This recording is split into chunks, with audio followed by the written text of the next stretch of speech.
And we're awaiting the arrival of James Comey. He left his home in McLean, Virginia about a half an hour ago. CBS News contributor Ed O'Keefe is the Washington Post congressional reporter.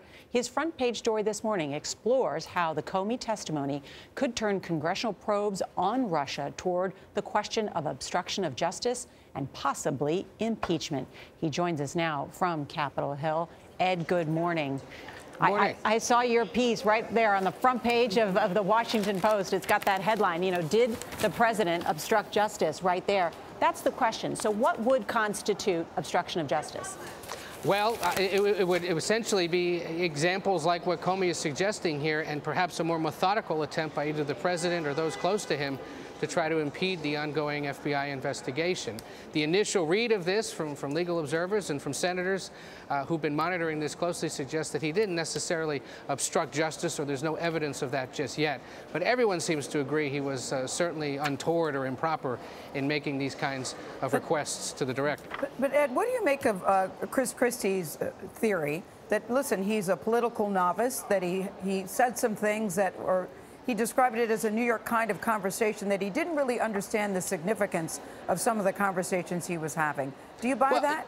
You know, on-the-job training is an excuse or an explanation we've heard from supporters of the president for quite some time. But I think, you know, if you look at polling, if you talk to lawmakers up here, there's really no tolerance for that at this point. And I think that today may indeed confirm that that was all it was.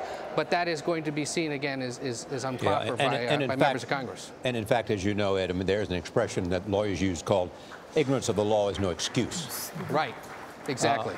What's necessary, though, back to the question of obstruction of justice, what's necessary to make what we have heard obstruction of justice? What is the missing element here, intent or something else? We'd have to see intent for sure. You'd have to see more evidence of it, whether it's those recordings that the president says that he had made or that there may exist, some other documents, or somebody at the White House would essentially have to come forward and say, I was asked to do this, to try to step in and to try to influence things. And again, after months of this, so far, as members of the Intelligence Committee and other committees have said, there's no smoking gun that suggests it's that.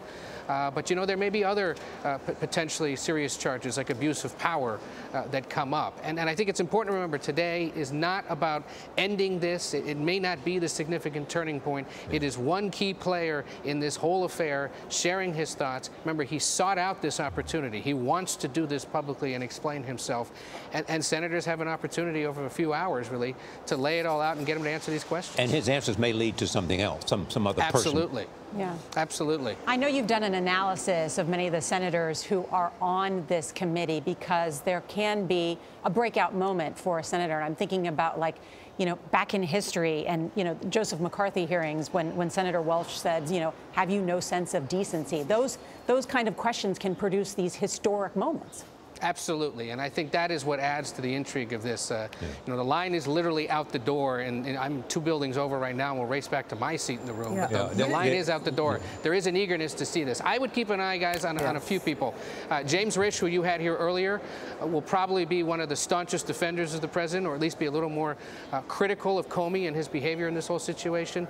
2 others to watch: Marco Rubio, because you know, he's a past and potentially future presidential candidate. And another at the end of the dais for Democrats, Kamala Harris, the California Attorney General, now senator, who is talked about as a potential 2020 presidential candidate. Big opportunity for someone like her to introduce herself essentially to the world as they watch this. It's similar, I think, to what happened back in 2007 when then Senators Obama and Clinton had a chance to quiz David Petraeus about the Iraq War and really set the table for their campaigns. Potentially somebody in the room has a chance to do that today. And speaking of hearings in the past, in Watergate, it was the famous remark by Howard Baker: what did the president know and when did he know it? Right. And we'll see what we get. Yeah, I'm curious what it would be lines. today. But, you know, certainly if you read Comey's prepared testimony, as a lot of people up here did yesterday, we were all spellbound by it. This is a guy who knows how to dramatically testify to lawmakers, so he will not disappoint today, most likely. Do you think this could have lasting damage, Ed, between the White House and Congress today? I don't know that. I think yesterday's hearing, frankly, between intelligence officials and members of Congress may have had more damage than today, because Comey's now a former government official. There's real anger on that Intelligence Committee, which met with Dan Coates and the acting FBI director yesterday. They all refused to answer questions about their interactions with the president in public. And Chairman Burr and other members, Republicans and Democrats alike, made very clear they were upset about that, and they don't like it, and they don't want him to do it again. If it happens repeatedly in the coming weeks and months, that could really throw down some divides between the White House and Congress. Ed, thank you. It's a slippery slope, because I think that presidents should be able to have secure and private conversations with their aides, unless they are, deemed appropriate and absolutely, it's necessary. Yeah, absolutely, it's necessary.